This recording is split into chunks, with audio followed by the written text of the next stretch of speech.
Bismillahirrahmanirrahim. Assalamualaikum warahmatullahi wabarakatuh. Alhamdulillahi rabbil alamin. Wassalatu wassalamu ala sayyidil mursalin Sayyidina Muhammadin Abil Qasimil Amin wa ala alihi wa sahbihi wa man ittaba'a hudahu ila yaumiddin. Subhanaka la ilma lana illa ma 'allamtana innaka antal alimul hakim wa la haula wa la quwwata illa billahil aliyyil azim. Saudaraku, kabar TV Sembalun yang berbahagia, tak henti-hentinya kita memuji Allah Subhanahu wa Ta'ala dengan lisan kita, dengan pikiran kita, dengan hati kita, dengan tingkah laku kita. Mudah-mudahan apa yang kita lakukan semuanya bernilai ibadah di hadapan Allah Subhanahu wa Ta'ala. Mudah-mudahan semua yang kita kerjakan, aktivitas kita selalu berkaitan dengan agama kita, yang tentunya mudah-mudahan itu menjadi manifestasi daripada wujud ibadah syukur kita kepada Allah Subhanahu wa Ta'ala. Salawat dan salam tak lupa pula kita haturkan kepada Nabi kita Nabi Muhammad sallallahu alaihi wasallam dengan ucapan Allahumma shalli ala sayyidina Muhammad wa ala ali sayyidina Muhammad. Mudah-mudahan kita menjadi umatnya yang dirindukan oleh Nabi SAW.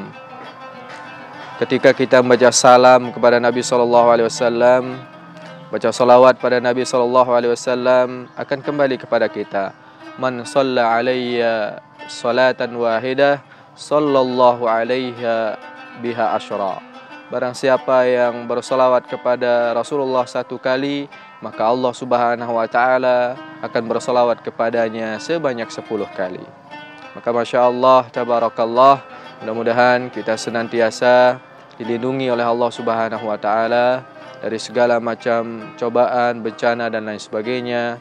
Mudah-mudahan Allah Subhanahu wa Ta'ala menjaga iman kita sampai hatta ya'tiyakal yaqin, sampai datang al-maut kepada kita, kita berada di dalam iman. Amin ya rabbal alamin. Saudaraku, kabar TV Sembalun yang berbahagia, pada kesempatan-kesempatan yang sudah lewat, kita membahas tentang ibadah kepada Allah Subhanahu wa Ta'ala. Dan tentunya ibadah yang kita lakukan tentunya akan dibalas oleh Allah Subhanahu wa Ta'ala. Dan balasan yang paling utama, balasan yang luar biasa sekali, insyaallah adalah surganya Allah Subhanahu wa Ta'ala. Namun yang menjadi pertanyaan adalah, banyak orang yang mengucapkan surga, meminta surga, namun pada hakikatnya tidak paham tentang surga itu apa. Apa itu surga dan lain sebagainya. Maka Nabi SAW menggambarkan kepada kita yang namanya surga itu, ma khatara bibalika fal jannatu laisa kadzalik. Apa yang terlintas di dalam pikiran hati manusia tentang surga, maka surga tidaklah seperti itu. Kalau kita bayangkan surga itu seperti taman-taman, seperti mall, seperti apa, maka surga tidaklah seperti itu. Surga lebih jauh, lebih indah dari apa yang kita bayangkan. Oleh karena itu, surganya Allah Subhanahu wa Ta'ala yang sama-sama kita memintanya. Mudah-mudahan Allah Subhanahu wa Ta'ala menganugerahkan surga itu kepada kita. Sebagaimana ayat-ayat yang sudah kita bacakan sebelumnya, bahwa amal yang akan kita kerjakan ini balasannya adalah surganya Allah Subhanahu wa Ta'ala. Maka surga Allah Subhanahu wa Ta'ala disediakan untuk orang-orang yang beriman, untuk orang-orang yang beribadah penuh dengan keikhlasan kepada Allah Subhanahu wa Ta'ala, akan dimasukkan ke dalam surganya Allah Subhanahu wa Ta'ala. Yang jadi pertanyaan kita adalah, surga itu apa? Surga itu seperti apa dan lain sebagainya. Maka surganya Allah Subhanahu wa Ta'ala dalam banyak gambaran di dalam Al-Quran, Allah Subhanahu wa Ta'ala mengatakan tajri min tahtihal anhar. Di bawahnya ada taman-taman, di bawahnya ada aliran sungai yang indah. Oleh karena itu, surganya Allah Subhanahu wa Ta'ala disediakan bagi orang-orang yang beriman dan bertakwa kepada Allah Subhanahu wa Ta'ala. Namun yang jadi pertanyaan adalah, ketika Allah Subhanahu wa Ta'ala menyiapkan nikmat-nikmat di dalam surga, maka ulama-ulama membahas nikmat apa yang paling mulia di dalam surga pada intinya. Maka ulama mengatakan kepada kita semua, mengajarkan kepada kita semua, ternyata nikmat yang paling tinggi adalah nikmat bisa melihat zat Allah Subhanahu wa taala di dalam surga.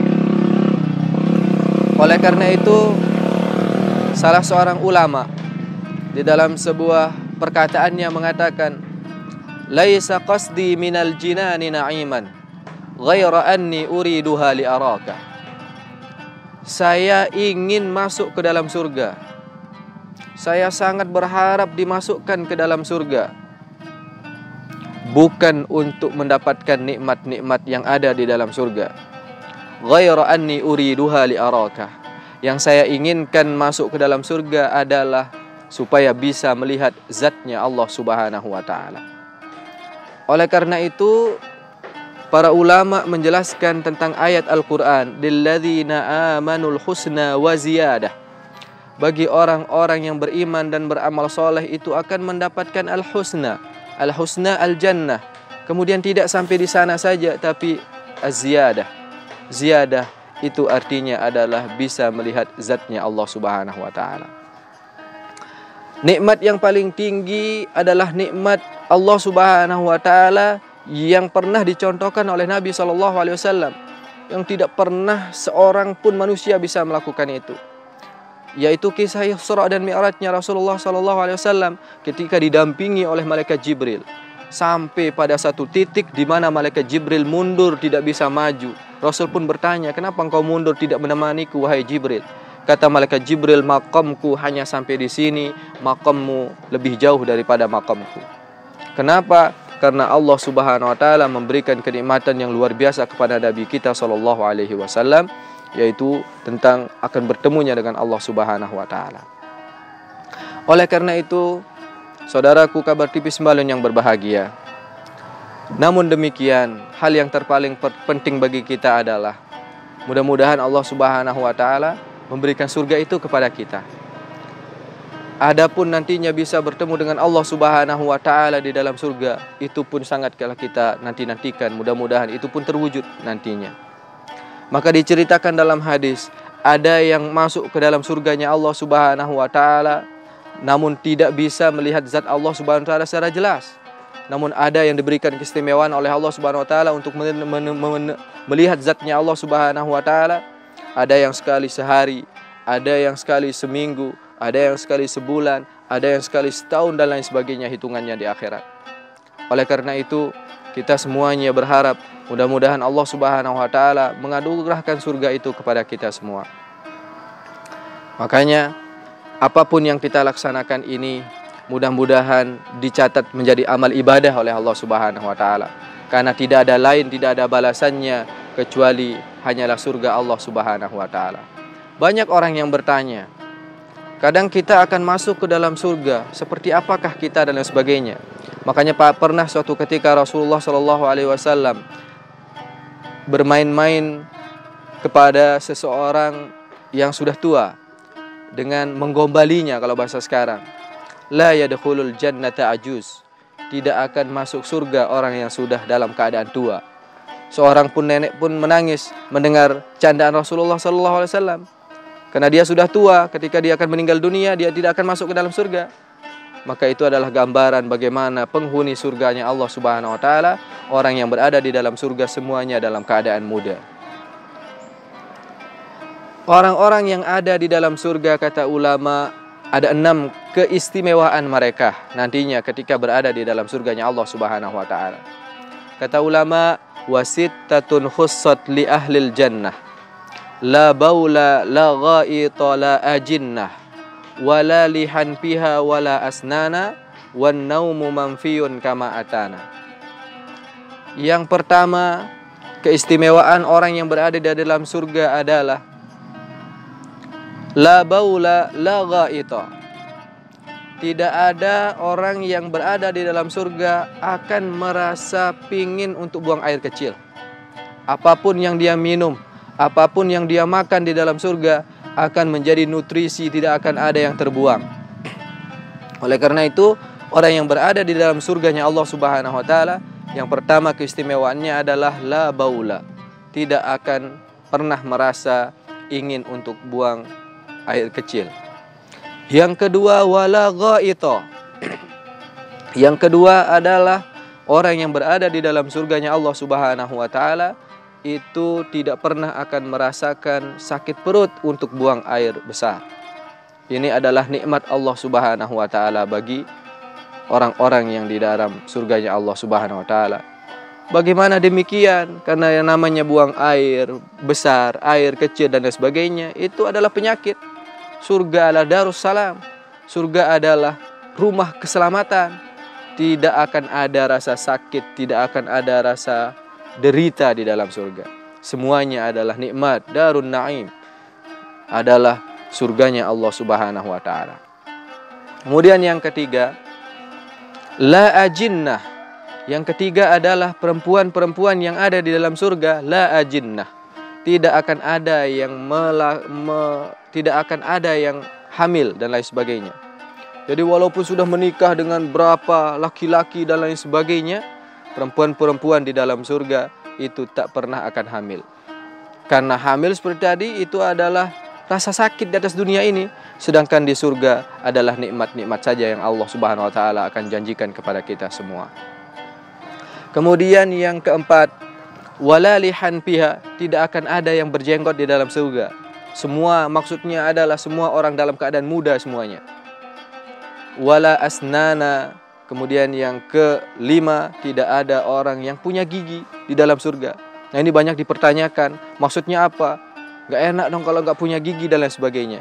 Tapi ini adalah maksud bagaimana kenikmatan di dalam surga. Apapun yang kita inginkan itu akan kita terima dengan langsung saja, tidak ada proses dan lain sebagainya. Kemudian yang terakhir, wan naumu manfiyun kama atana. Dan yang terakhir, orang-orang yang berada di dalam surga itu adalah tidak akan pernah merasakan yang namanya ngantuk dan ketiduran. Karena surga adalah tempat untuk mendapatkan nikmat-nikmat Allah Subhanahu wa taala. Dan sebagai akhir daripada apa yang kami sampaikan pada kesempatan kali ini, bahwa nanti di surga kita disiapkan bidadari dan lain sebagainya. Dan bidadari yang paling cantik adalah bukan bidadari yang disiapkan oleh Allah Subhanahu wa taala di dalam surga, namun bidadari yang paling cantik nanti di surga adalah bidadari yang berasal dari wanita-wanita di atas dunia. Kata ulama, nisa'ud dunya ajmalu min hurul ain. Orang-orang perempuan yang ada di atas dunia ini yang taat kepada agama dan lain sebagainya, dia akan menjadi bidadari, dan dia akan menjadi bidadari yang lebih cantik dari bidadari asli yang disiapkan oleh Allah Subhanahu wa taala. Mudah-mudahan kita semuanya dianugerahkan surga oleh Allah Subhanahu wa taala, bertemu dengan bidadari-bidadari dan nikmat-nikmat lainnya di dalam surganya nanti. Amin ya rabbal alamin. Demikian yang dapat kami sampaikan. Mudah-mudahan ada manfaat dan hikmahnya bagi kita semua. Akhirul kalam, wallahul muwaffiq wal hadi ila sabilir rasyad. Assalamualaikum warahmatullahi wabarakatuh.